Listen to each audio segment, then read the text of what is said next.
नमस्कार, मैं हूं सानिया और आप देख रहे हैं डे न्यूज। खबरों की शुरुआत करने से पहले आइए एक नजर डालते हैं उन खबरों पर जो बनी है आज की सुर्खियां। और अब खबरें विस्तार से।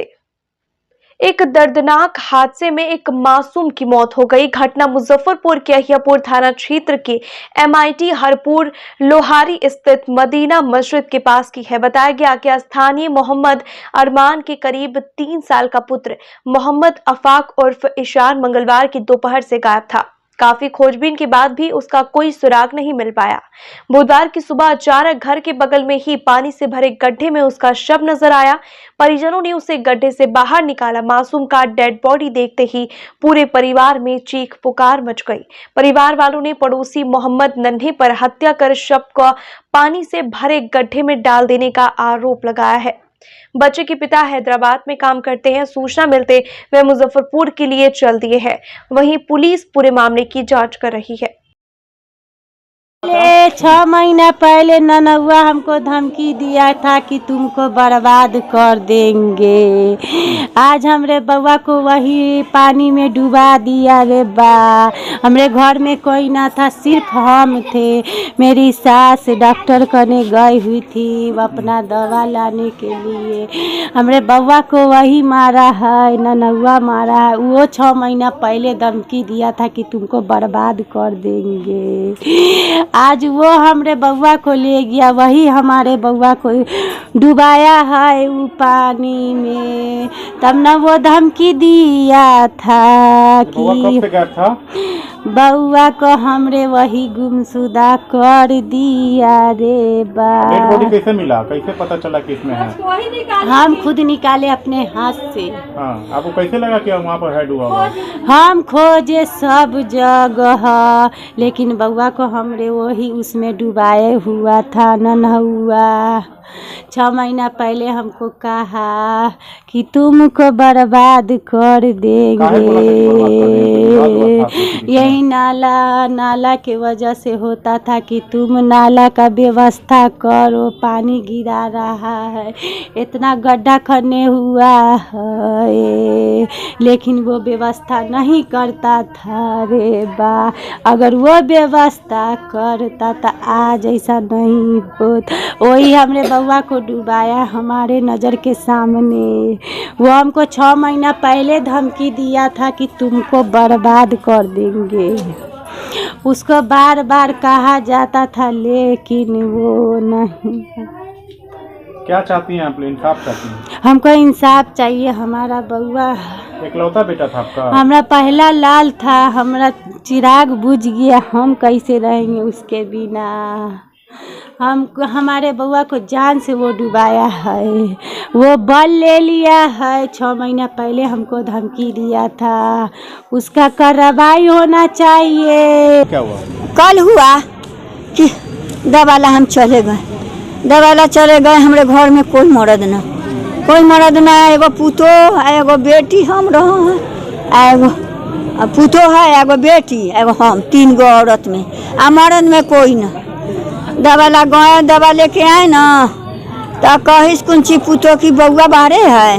हम कहली कि हम बउआ कहाँ जाने गए, बउआ था तो रही पास ना, अपने पापा से बतिया रहे थे तो हम चले गए दवाई ला। तो कहिस कुंची कि देखिए ना, तो हम जो बच्चा के साथ खेल रहा था वो बच्चा सब अपना दरवाजे पर हमरा बउआ है ना, तो हम अपने बेटी को, छोटकी बेटी को कहें कि रे बउआ न हो, बउआ कहाँ हो? तो कहाँ हो बउआ? हम ना जानते, बउआ घरे न रही है, अपने पापा से बात करते रही है ना है। अब ओके बाद में हमरे का दो मन में हमरे शैतान की का हम हुरिए न पूरे हम आहिया ई गड्ढा में कि अब जब पानी है ई गड्ढा में आए तो हमरे न बुझाया का कि हमरा बाबू। तब बेटी के कहे कुछ कि रे बउआ हमरे तो न सूझाऊ रे बउआ कहाँ हाउ? तो हमरा बेटी दौड़ के हुआ से आई, तो हमरा बेटी आई तो वो खड़ी हो गई, तो ओका स्वेटर ब्लू स्वेटर ओके सूझा, हमरे न सूझा। तो कहिस कि बउआ रे बउआ अनाथ हो गलौ रे बउआ एमे डूबा रे। ओके बाद में ओका मतारी चट सीना वजन से आई आहा तासी पड़ गयो में आ घीचिस्ता बउआ हमरा साप रे बाप रे बाप साप रे बाप रे अल्लाह हो अल्लाह। डूब गया है या डुबाया गया है? डुबाया गया है। वो 1 महीना पहले कहा कि हम बर्बाद करें, नन्हे बर्बाद कर। हाँ यही नन्हे का घर है। हाँ इन नन्हे कैसे की बर्बाद कर देंगे। मुजफ्फरपुर में मंगलवार की देर रात बाइक सवार बेखौफ अपराधियों ने एक आभूषण दुकानदार के मुंह में गोली मार दी। गोली मुंह के दाहिने जबड़े में जाकर लगी। वे अपनी जान बचाने के लिए बाइक छोड़कर सड़क से दौड़कर एक घर में घुस गए। अपराधियों के फरार होने के बाद मौके पर भीड़ जुट गई। घटना सरैया थाना क्षेत्र के मनिकपुर पिपरा पुल के पास वैशाली पारू मुख्य मार्ग की है। घायल वैशाली के दाऊद नगर निवासी संतोष कुमार की सरैया बाजार में आभूषण की दुकान है। दुकान बंद कर वे अपने भाई धीरज कुमार के साथ बाइक से घर लौट रहे थे। इसी दौरान अपराधियों ने धीरज को 2 गोली मार दी। उनकी स्थिति गंभीर बनी हुई है। बैरिया के एक निजी अस्पताल में इलाज चल रहा है। घटना के बाद से स्वर्ण व्यवसायियों में पुलिस के खिलाफ काफी आक्रोश है। गुस्साए सरैया बाजार के आभूषण कारोबारियों ने बुधवार की सुबह जमकर हंगामा करते हुए सरैया डीएसपी कार्यालय का घेराव किया। कारोबारी ने बताया कि जब तक अपराधियों की गिरफ्तारी नहीं होती है शांत नहीं बैठेंगे। हंगामा की सूचना पर एसडीपीओ सरैया कुमार चंदन ने व्यवसायियों से मिलकर गिरफ्तारी का भरोसा दिलाया। नहीं हल्ला कर रहे थे। और क्या हल्ला कर रहे आनंद फानन हमको समझ में नहीं आया। आनंद फानन में हल्ला कर रहे थे, उसके बाद लगे फायरिंग करने। यानी और फायरिंग जैसे हम लोग घर में भाग गए, फायरिंग तो किया हुआ, इससे पट पट का आवाज आ रहा था तो हम सोचे कि शायद पीछे से। हाँ हाँ तो हम लोग भागे घर में, और घर में भागे तो भी देखे खड़ा थे वो लोग। घर वाला हाली से किल्ली लगा लिया घर का। उसके बावजूद भी मतलब 1-2 मिनट रहा, वहाँ से फायरिंग कर रहा था। जी फायरिंग कर रहा था, और तो नहीं देख पाए क्योंकि हम सीधे अंदर घर के अंदर पूरे चले गए थे। तो बाहर हम काफी देर के बाद निकले, मतलब हम 15 मिनट के बाद निकले। 15 मिनट बाद जी, उससे पहले ही गोली लगा था वो। अब वो नहीं, अब ध्यान में है। हाँ हाँ अब ध्यान में। पुलिस को तो हम नहीं बता पाए, सूचना मिला है। हाँ जो परिचित है उन लोगों ने दिए। हाँ जी वो लोग दिए हैं। अब यहाँ शहर में लाए। जी आज हम लोग एसडीपीओ साहब से मिलने गए हैं, जिसमें हमारे सरैया के सभी व्यापारी जन थे, हमारे अध्यक्ष महोदय, जो भी हमारे मेंबर सभी लोग थे, हमारे स्वर्णकार संघ के अध्यक्ष महोदय, सब लोग हजारों की संख्या में हम लोग उनसे मिले हैं और आपराधी क्रम के विषय में बताए हैं। उन्होंने हम लोगों को आश्वासन दिए कि हम बहुत शीघ्र ही हम अपराधी को पकड़ेंगे और उसको सजा दिलाएंगे। इस घटना के विषय में आप कुछ कहेंगे? प्रशासन से क्या बात हुई है? आज कल जो घटना हुई है इसको लेकर के व्यापारियों में काफ़ी आक्रोश है।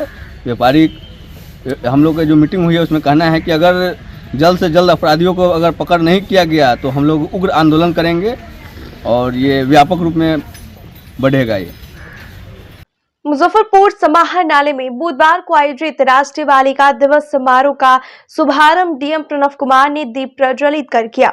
इस अवसर पर डीएम ने सशक्त एवं स्वतंत्र बालिका का संदेश देता हुआ गुब्बारे उड़ाकर कार्यक्रम की शुरुआत की। उन्होंने बेटी बचाओ बेटी पढ़ाओ अभियान, बेटियों की शिक्षा को बरकरार रखने, बाल विवाह एवं दहेज प्रथा का दृढ़ता पूर्वक विरोध करने के साथ साथ जेंडर रूढ़िवादी सोच को दूर करने में राष्ट्रीय बालिका दिवस के महत्व पर प्रकाश डाला। जिला सभागार में आयोजित राष्ट्रीय बालिका दिवस के अवसर पर सामूहिक तौर पर कार्यक्रम का आयोजन एवं खेल, स्लोगन, चित्रकला, बॉल पेंटिंग इत्यादि में प्रथम, द्वितीय एवं तृतीय स्थान प्राप्त करने वाली बालिकाओं को जिलाधिकारी द्वारा सम्मानित भी किया गया। बैठक में DDC Ashutosh Dwivedi, DPO ICDS Chandni Singh, उप निर्वाचन पदाधिकारी सत्यप्रिय कुमार एवं डीपीआरओ दिनेश कुमार उपस्थित रहे। राष्ट्रीय बालिका दिवस के अवसर पर आज समाहरणालय में हम लोगों ने काफ़ी कार्यक्रम आयोजित किए और इसमें विभिन्न क्षेत्रों से आई हुई बच्चियों को, विभिन्न प्रखंडों से, विभिन्न विद्यालयों से आई हुई बच्चियों को सम्मानित किया गया, पुरस्कृत किया गया, उनकी हौसला अफजाई भी की गई। और इस अवसर पर मैं सभी बालिकाओं को, बच्चियों को अपनी तरफ से बहुत बहुत शुभकामनाएं देता हूं। बच्चियों ने हम लोगों का मान बढ़ाया है, अभिमान बढ़ाया है, गौरव बढ़ाया है हम लोग उम्मीद करते हैं कि आने वाले दिनों में भी बच्चियां हमारे देश का सूत्रधार और कर्णधार बनेंगी। उनके उज्जवल भविष्य की मैं कामना करता हूँ। जी बिल्कुल, ऐसी बच्चियां हैं और उन बच्चियों को भी आज हम लोगों ने सम्मानित किया जिन्होंने चाहे समाज के क्षेत्र में काम किया हो, शिक्षा के क्षेत्र में काम किया हो, खेल के क्षेत्र में काम किया हो। और मैं बताऊं कि सरकार की भी विभिन्न कल्याणकारी योजनाएं बच्चियों को विशेष रूप में केंद्र में रखकर चल रही हैं। उन सभी योजनाओं से भी हम लोग आच्छादित कर रहे हैं। फिर बेटी बचाओ बेटी पढ़ाओ के अंतर्गत भी लगातार बेटियों के उत्थान और सम्मान की बात की जा रही है और ये लगातार सतत प्रयास जारी है। राष्ट्रीय बालिका दिवस पर एक प्रयास मंच की ओर से बुधवार को मुजफ्फरपुर के पुरानी गुदरी अंबेडकर नगर में बेटी बचाओ बेटी पढ़ाओ जागरूकता अभियान का आयोजन किया गया। मंच के संस्थापक संजय रजक ने कहा कि इसका उद्देश्य देश की बालिकाओं को इनके अधिकार, शिक्षा, स्वास्थ्य, पोषण, कन्या भ्रूण हत्या के प्रति लोगों को जागरूक करना है ताकि समान अवसर प्रदान किया जा सके। इस अवसर पर बेटी बचाओ बेटी पढ़ाओ लोकगीत गाकर जागरूकता फैलाई गई। कार्यक्रम के दौरान बालिकाओं के बीच पठन सामग्री वितरण किया गया। मौके पर अदिति, विशाखा, अनुष्का, चांदनी सहित मंच की कई अन्य सदस्य मौजूद रहे। बेटी बचाओ बेटी पढ़ाओ आज एक प्रयास मंच के द्वारा पुरानी गुदरी अंबेडकर नगर में राष्ट्रीय बालिका दिवस पर बेटी बचाओ बेटी पढ़ाओ कार्यक्रम का आयोजन किया गया। हर साल 24 जनवरी को राष्ट्रीय बालिका दिवस मनाया जाता है। इसका उद्देश्य ये है कि बालिकाओं के शिक्षा के प्रति, उनके अधिकार के प्रति, उनके स्वास्थ्य के प्रति, कन्या भ्रूण हत्या के प्रति लोग को जागरूकता करना। क्योंकि लोग का मानसिकता है कि जब बेटी जन्म लेती है तो लोग दुखी मनाते हैं, बेटी को लोग कमजोर समझते हैं। इसी मानसिकता को बदलने के लिए हर वर्ष 24 जनवरी को राष्ट्रीय बालिका दिवस मनाया जाता है। लोग को जागरूक किया जाता है बालिकाओं के प्रति। और आज मंच के द्वारा राष्ट्रीय बालिका दिवस पर बेटी बचाओ बेटी पढ़ाओ अभियान पर आधारित लोकगीत गाकर लोगों को जागरूक किया गया। इस गाना में यह कहा गया, भैला पर बेटा बाजे सोरा हो बजनवा, बेटिया फूटे लगी मनवा हो बोला काहे, आखिर गर्भों में मरल जाता जन्मा हो काहे। यानी कि जिस प्रकार बेटा के जन्म लेने पर लोग खुशी मनाते हैं, ठीक उसी प्रकार बेटी के भी जन्म लेने पर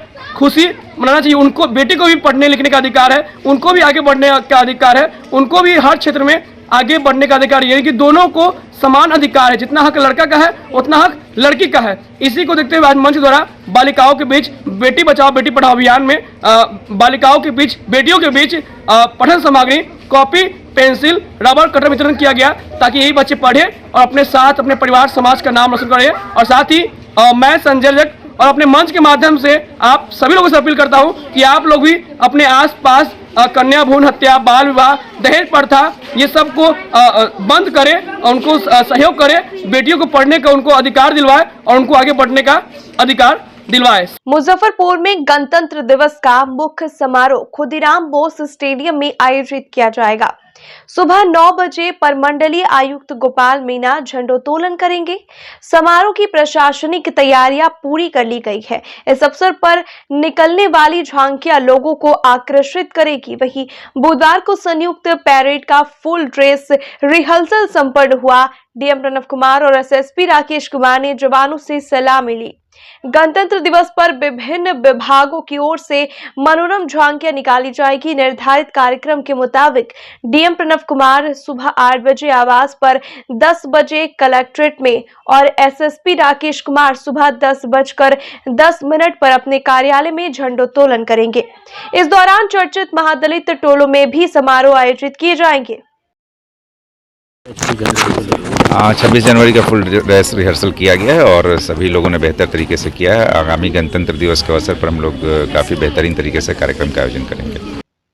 आरटीआई से मिली जानकारी के आधार पर मुजफ्फरपुर कुर्नी प्रखंड के चैनपुर वाजिद निवासी आरटीआई एक्टिविस्ट मोहम्मद गुफरानुल हक ने पंचायत चैनपुर वाजिद के तत्कालीन मुखिया एवं पंचायत सचिव पर वर्ष 2011 से 2021 के बीच विभिन्न सरकारी मदों से विकास कार्य में सरकारी राशि का गबन करने का आरोप लगाया। मोहम्मद गुफरानुल हक ने बताया कि भारतीय लेखा परीक्षा एवं लेखा विभाग कार्यालय महालेखाकार पटना से उपलब्ध जारी के बाद उन्होंने पटना हाई कोर्ट में सिविल रीट दायर किया है। कोर्ट ने सभी संबंधित तथ्यों को रखने को आदेश दिया, जिसे वे डीएम के समक्ष जमा करा दिया है। उन्होंने बताया कि अगर सही से जांच हो तो कुर्नी के सभी पंचायतों में और भी मामले आ सकते हैं। इस मामले में डीएम प्रणव कुमार ने कहा कि मामला संज्ञान में आया है, जांच कर उचित कार्रवाई की जाएगी।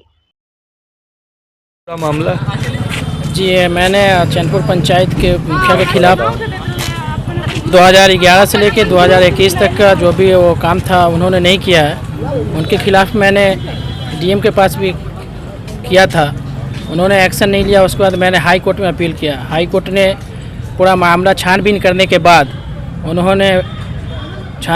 बाद डीएम के पास आदेश भेजा। अब देखते हैं वो आगे क्या कार्रवाई करते हैं। हमने डीएम ऑफिस में कागज़ तो जमा कर दिए, आगे देखें क्या होता है। किनके द्वारा नहीं काम किया गया और सरकारी राशि का गबन किया गया? चैनपुर पंचायत के जो मुखिया हैं, नाम क्या हुआ उनका? आरिफुर रहमान उर्फ सब्बन, उन्होंने बहुत सारा घोटाला भी किया है और अब चैनपुर पंचायत में कोई भी ऐसा काम नहीं हुआ है जो उनको करना चाहिए था, उन्होंने नहीं किया है। उसके प्रति अभी मुझे प्राप्त नहीं है, लेकिन यदि जैसे भी प्रति प्राप्त होती है उसकी समीक्षा करके निश्चित रूप से जांच कराई जाएगी और यदि कोई दोषी पाए जाते हैं जांच में तो उन पर नियमानुकूल कार्रवाई की जाएगी। पिछले 6 वर्षों से रामगढ़ परिवार की ओर से मुजफ्फरपुर में निकाली जाने वाली 601 फीट की तिरंगा शोभा यात्रा इस वर्ष भी अपने निर्धारित समय 26 जनवरी की सुबह 11:30 बजे निकाली जाएगी। इसे लेकर बुधवार को सिकंदरपुर मोड़ स्थित श्री श्री 108 बाबा अजगैबीनाथ दुर्गा मंदिर परिसर में बैठक कर रूट मैप से लेकर यात्रा कंट्रोलिंग पर चर्चा की गई। रामगढ़ परिवार के सदस्य रवि महतो ने बताया कि बाबा गरीबनाथ मंदिर के महंत अभिषेक पाठक के शंखनाद के बाद शोभा यात्रा की शुरुआत होगी, जो रामगढ़ चौक होते हुए सरैयागंज टावर, गरीबनाथ मंदिर, शाहू रोड, छोटी कल्याणी, हरिसभा चौक, कल्याणी मोती झील, धर्मशाला चौक, इस्लामपुर, नवयुवक समिति, सूतापट्टी, कंपनी बाग, सरैयागंज टावर होते हुए पुनः अपने स्थान रामगढ़ चौक पर यात्रा को समाप्त किया जाएगा। मौके पर सुबोध कुमार, राम बाबू, पंकज कुमार, चंदन कुमार, रोहित केवट, हर्ष अग्रवाल सहित अन्य सदस्य मौजूद रहे। आज जो बैठक है यह रामगढ़ परिवार के द्वारा है और गणतंत्र दिवस पे हम लोग जैसे हर साल की भांति इस साल भी तिरंगा यात्रा निकाल रहे हैं। 601 फीट का ये सबसे बड़ा तिरंगा यात्रा हमारा प्रयास है रामगढ़ परिवार का कि हम लोग इस बार निकालें और इसमें चूँकि इस वर्ष एक विशेषता भी है 2024 का, चूँकि भगवान श्री राम का प्राण प्रतिष्ठा हो चुका है, तो इस तिरंगा यात्रा में हम लोग कुछ झांकियों को भी शामिल कर रहे हैं जो भगवान श्री राम से संबंधित होगा। कितना फीट का रहेगा? 601 फीट का तिरंगा यात्रा है। हर साल की भांति हम लोग जीडी मदर इंटरनेशनल स्कूल के सामने से निकालेंगे और यह यात्रा शहर के विभिन्न मार्गों से होते हुए फिर पुनः रामगढ़ चौक पे आके समाप्त होगी। कितने युवा जो है इसमें शामिल रहेंगे? अब देखिए, ये जो संख्या तो नहीं मतलब ये किया जा सकता है, चूँकि 601 फीट का तिरंगा यात्रा है तो आप समझिए कि 1500 से 2000 लोग तो कम से कम होंगे, जो युवाओं की संख्या होगी, भाइयों की एकता होगी।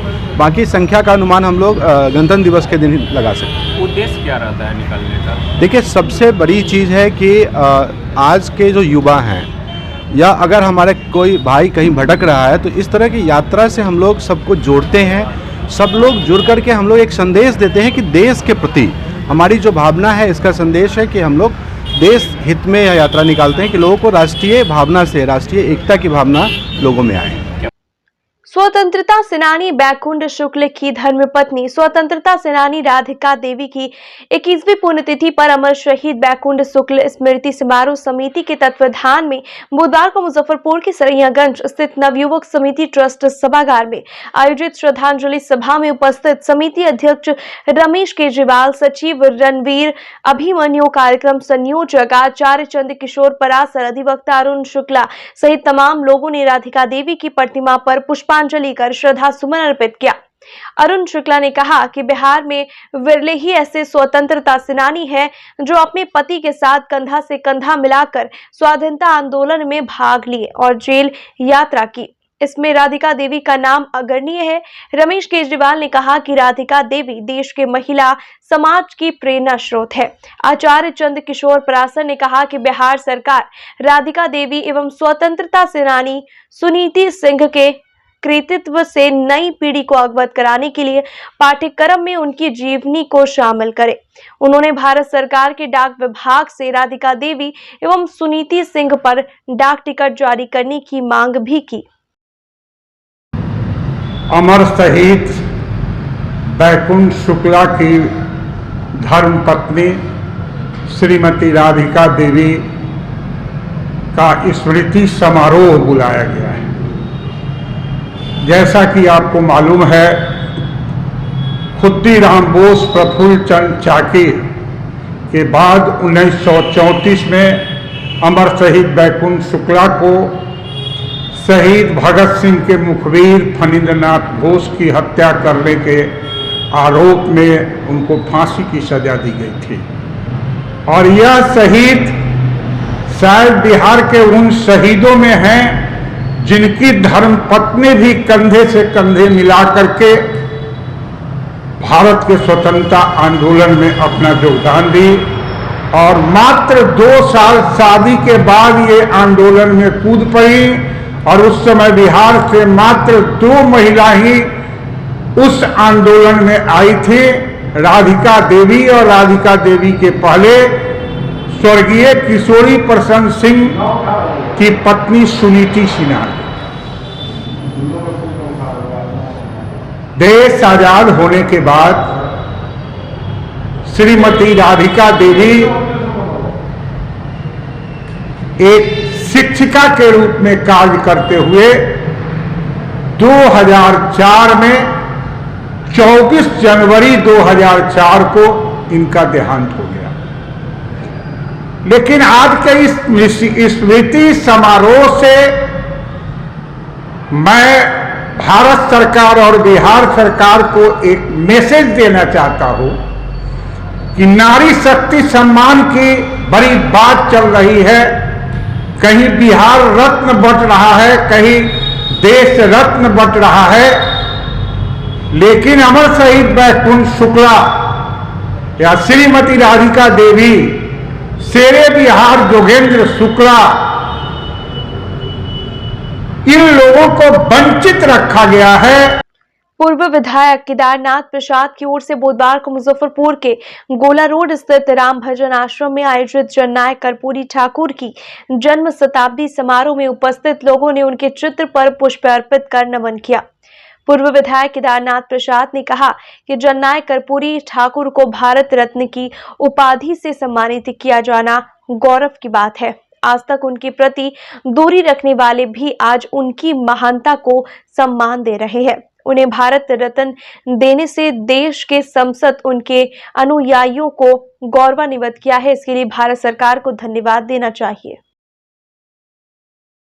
ये आज हम लोग के लिए अपार हर्ष की बात है कि हमारे गरीबों के मसीहा कर्पूरी ठाकुर जी, जो झुग्गी झोपड़ी के लाल, अपने जीवन भर गरीबी देखने वाला, गरीबों के लिए जीने वाला, गरीबों के लिए अपने जिंदगी को कुर्बानी देने वाला कर्पूरी ठाकुर जन जन के नायक, जन नायक कर्पूरी ठाकुर के रूप से विश्व विख्यात हो गए। हमारी सरकारें आई गई, कई सरकारें आई गई, कर्पूरी जी के प्रति लोगों की श्रद्धा निष्ठा का हम कहीं भी गुंजाइश नहीं देखा। हम यहाँ तक देखा कि जितने लोग कर्पूरी जी के विरोध में खड़ा होते थे और जितने लोग इनके समर्थन में खड़ा रहते थे, 2 पार्ट में लोग बट गए थे। इसके बावजूद भी कर्पूरी ठाकुर जी सबों के सर्वे भवंतु सुखिनः के हित के लिए जीते मरते रहे और उनमें कहीं भी गैर बराबरी नहीं दिखलाई पड़ी। समाजवादी व्यक्ति थे और उनका व्यक्तित्व था, लोहिया और कर्पूरी जी का एक साधना थी कि हम सबों के साथ समान ढंग से व्यवहार करें। ये करते हुए अपने जिंदगी को उन्होंने गरीबों के काम के लिए, जनता के हित के लिए, समाज के कल्याण के लिए, भारत और बिहार की समृद्धि और विकास के लिए अपने जीवन को समर्पित कर दिया। सभी कर्पूरी के समर्थक हम लोग चाहते रहे कि इनको भारत रत्न की उपाधि मिलनी चाहिए। हम लोग की मनोकामना इच्छा कुंठाग्रस्त बनी रही। बहुत सारे सरकार आए और गए, हमारी भी सरकारें रही, हम लोग यहाँ तक नहीं पहुँच पाए। आज हमें शताब्दी समारोह में, या 100वां साल है इनका जीवन का, और इस जीवन के शताब्दी समारोह में आज के दिन हम लोग को यह खुशी हुई, आज पहले सुबह जब हम लोगों ने अखबार देखा और देखा कि जननायक कर्पूरी ठाकुर जी को भारत सरकार ने भारत रत्न की उपाधि देकर सम्मानित किया है, यह हम लोग के लिए गौरव की बात है। पराक्रम दिवस पर शिक्षा मंत्रालय की ओर से मुजफ्फरपुर केंद्रीय विद्यालय में चित्रकला प्रतियोगिता आयोजित की गई। इसमें जिले के विभिन्न स्कूलों के लगभग 100 छात्र छात्राओं ने भाग लिया। प्रतियोगिता का विषय प्रधानमंत्री की ओर से लिखित पुस्तक पर आधारित परीक्षा योद्धा बनना है रखा गया था, जिसमें विभिन्न विषय थे। कार्यक्रम की शुरुआत में विद्यालय की प्राचार्य रूपाली परिहार ने कहा कि परीक्षा से घबराने की जरूरत नहीं है। हमें परीक्षा को तनाव के रूप में नहीं बल्कि उत्साह एवं त्योहार के रूप में लेना चाहिए। समय समय पर अपने शिक्षकों से सलाह एवं मार्गदर्शन लेते रहना चाहिए। निर्णायक के रूप में कला के क्षेत्र से जुड़े वरिष्ठ व्यक्तियों को आमंत्रित किया गया। प्रतिभाग करने वाले प्रत्येक छात्र छात्रा को परीक्षा योद्धा की एक पुस्तक एवं 5 सर्वश्रेष्ठ प्रविष्टियों को नेशनल बुक ट्रस्ट की तरफ से स्वतंत्रता सेनानियों के राष्ट्रीय महत्व के विषय की पुस्तकों का एक सेट और प्रमाण पत्र दिया गया। कार्यक्रम के आयोजन में कला शिक्षक धीरज कुमार एवं संजय कुमार की महत्वपूर्ण भूमिका रही। साथ ही साथ उप प्राचार्य राजेश कुमार ओझा, MK सिंह, उमेश तिवारी, मनीष कुमार सिंह एवं अन्य शिक्षकों का भी योगदान रहा। ये परीक्षा पे चर्चा के तहत ये पेंटिंग कंपटीशन आयोजित किया जा रहा है। ये एग्ज़ाम से पहले जो स्ट्रेस होता है वो बस एक तरीका है उसको कम करने के लिए। जैसे हमारा टॉपिक है एग्ज़ाम इज़ लाइक फेस्टिवल, हम अभी बना ही रहे, कंप्लीट नहीं हुआ है। वो एग्ज़ाम में ना हमारी एबिलिटी को दिखाया जाता है, हम कितना एबल है किसी चीज़ को पढ़ने के लिए, क्या कितनी क्षमता है। इसमें चीटिंग करने का कोई सेंस नहीं बनता है, इसलिए किया नहीं, मतलब हम लोग को समझाया जाता है नहीं करने के लिए, फिर भी करते हैं। लेकिन करना नहीं चाहिए क्योंकि ये हमारी एबिलिटी को दिखाता है और हम क्या कर सकते, कहाँ जाते। एग्ज़ाम एक बस तरीका है, अगर उसको सही से देखा जाए it's actually like a festival, इसको सेलिब्रेट किया जा सकता है। स्ट्रेस कम करने के लिए कंपटीशन वगैरह कराया जा रहा है। Yes sir. और ये थीम वगैरह स्कूल की तरफ से दिया गया है। हाँ, ये थीम नरेंद्र मोदी के जो मंत्र है उन्हीं से लिया गया है। ये पेंटिंग कंपटीशन हो रहा है, एग्ज़ाम वॉरियर जो प्रधानमंत्री का मंत्र जो उन्होंने दिया था उसके ऊपर हो रहा है। तो जो एग्ज़ाम, जैसे मेरे ड्राइंग में भी मैंने दिखाने की कोशिश किया है कि मतलब एग्ज़ाम जो है उससे डरना नहीं चाहिए। उसका मतलब वो बस आपके पास कितनी नॉलेज है वही देखता है वो, मतलब आपके लिए वो अच्छा है, तो उससे तो डरना नहीं चाहिए। तो इसीलिए ये ड्राइंग कंपटीशन कराया गया है, जिसके हम लोग अपने आर्ट के थ्रू बताना चाह रहे हैं कि मतलब जो टॉपिक है उसको हम लोग अपने आर्ट के थ्रू समझा रहे हैं। जैसे और भी इसके अंदर टॉपिक्स थे, जैसे चंद्रयान 3 का जो सक्सेस इंडिया को हुआ है, और भी विकसित भारत और स्पोर्ट्स के फील्ड में जो हम लोग कितने आगे बढ़े हैं वो सब मैंने ड्राइंग के अंदर दिखाया है। और बस कितना बढ़िया समझते हैं इस जो तरीका है एग्ज़ाम से पहले ड्राइंग कंपटीशन को लेकर। इससे मेन यही है, जो स्ट्रेस है, जो इतना प्रेशर हम लोग के ऊपर होता है वो कम हो जाता है। मतलब आप अपने ड्राइंग के थ्रू अपना सारा फ्रस्ट्रेशन निकाल सकते हैं, मतलब अपने सारे आइडियाज़ को दिखा सकते हैं पूरे दुनिया को। आज हमारे स्कूल में परीक्षा पे चर्चा पे पेंटिंग कंपटीशन ऑर्गेनाइज हुआ है, जिसके तहत मैंने ये ड्राइंग बनाया है, जिसमें मैंने बताया है कि एग्ज़ाम के समय स्टूडेंट को जितने भी स्ट्रेसेस होते हैं, जितने भी प्रॉब्लम्स होते हैं, उनमें ये कैसे हेल्पफुल होता है। और एक स्टूडेंट के लिए एग्ज़ाम में कितना स्ट्रेसफुल डे होता है वो एक स्टूडेंट्स ही जानते हैं। तो उस वक्त में ये सब परीक्षा में चर्चा, ये सब बहुत ही मोटिवेशनल और बहुत ही अच्छा होता है। और जो ड्राइंग बनाया है उसमें क्या थीम था? मेरे ड्राइंग का थीम है रिवाइज एंड बिकम वाइज, जैसे अभ्यास और अभ्यास करो और उससे अच्छा और मिले, अभ्यास और उससे अच्छा मिले। और इसी के तहत मैंने पूरा ये ड्राइंग बनाया, जिसमें एक्सरसाइज कराते, रिलैक्स कराते एग्ज़ाम के टाइम में, जिससे स्टूडेंट्स को और बेटर रिलीफ हो, बेटर फील हो। आज परीक्षा पे चर्चा के अंतर्गत एक पेंटिंग कंपटीशन कराया जा रहा है, जिसमें बच्चों को कुछ दिए गए थीम्स के ऊपर पेंटिंग करनी है, जिसमें एग्ज़ाम के स्ट्रेस के बारे में बच्चे पेंटिंग बनाएंगे। ये एक अच्छा माध्यम होता है कि बच्चे जब बोलकर अपने स्ट्रेस को बयान नहीं कर सकते तो वो पेंटिंग के ज़रिए उस चीज़ को बहुत अच्छी तरह से पोर्ट्रे कर पाते हैं। और भी सारे स्कूलों से बच्चे जी हाँ, शहर के कई जाने माने स्कूल से बच्चे आए हैं और इसमें पार्टिसिपेट कर रहे हैं। कितना हेल्पफुल रहेगा इस तरीके का करना? ये बच्चों के लिए एक बहुत अच्छे ब्रेक की तरह होता है, क्योंकि आप जानते ही हैं कि एग्ज़ाम को लेके बच्चों के अंदर स्ट्रेस होता है। तो जब वो पेंटिंग या इस तरह की दूसरी एक्टिविटीज़ में पार्ट लेते हैं तो उनके दिमाग को थोड़ी देर के लिए कुछ रिलैक्सेशन मिलता है और वो अपनी भावनाओं को पेंटिंग के ज़रिए प्रकट कर पाते हैं। आज की खबरों में बस इतना ही। कल फिर मिलेंगे कुछ नई खबरों के साथ। तब तक के लिए हमें दीजिए इजाजत। नमस्कार।